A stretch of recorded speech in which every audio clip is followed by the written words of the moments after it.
Imagine waking up one day and realizing that one of your favorite apps, X, formerly known as Twitter, is completely gone. And if you try to use a VPN to access it, you could be fined almost $9,000. Well, that's exactly what just happened in Brazil. The government blocked the app. But why?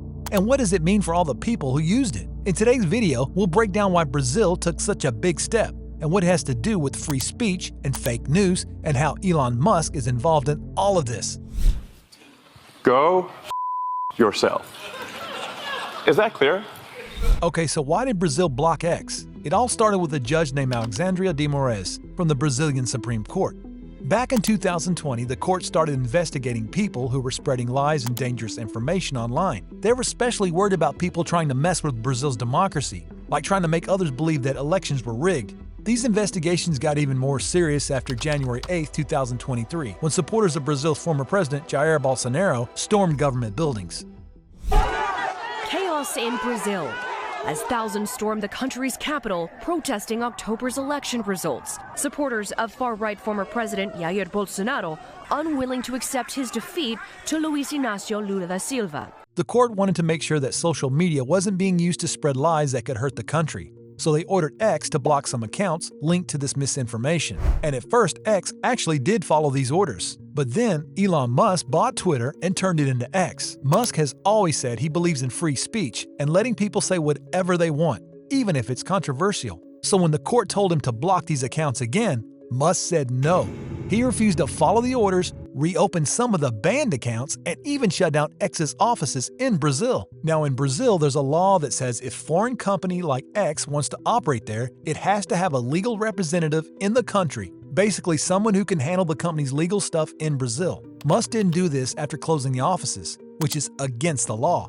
The court saw this as Musk trying to get away with not following their rules, so they decided to block X in Brazil until he complies. Brazil takes its laws about democracy really seriously.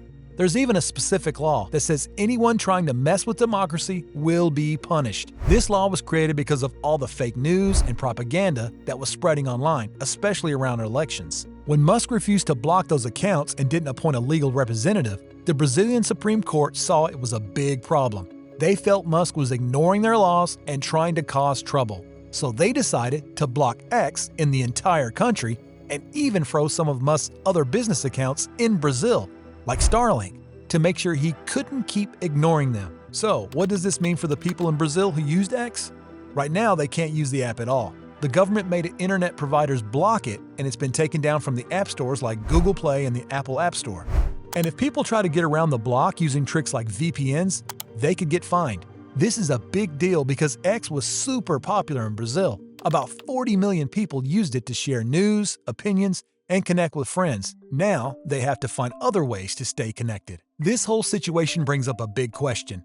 How do we balance free speech with the need to follow the law? Elon Musk thinks people should be able to say whatever they want, even if it's controversial.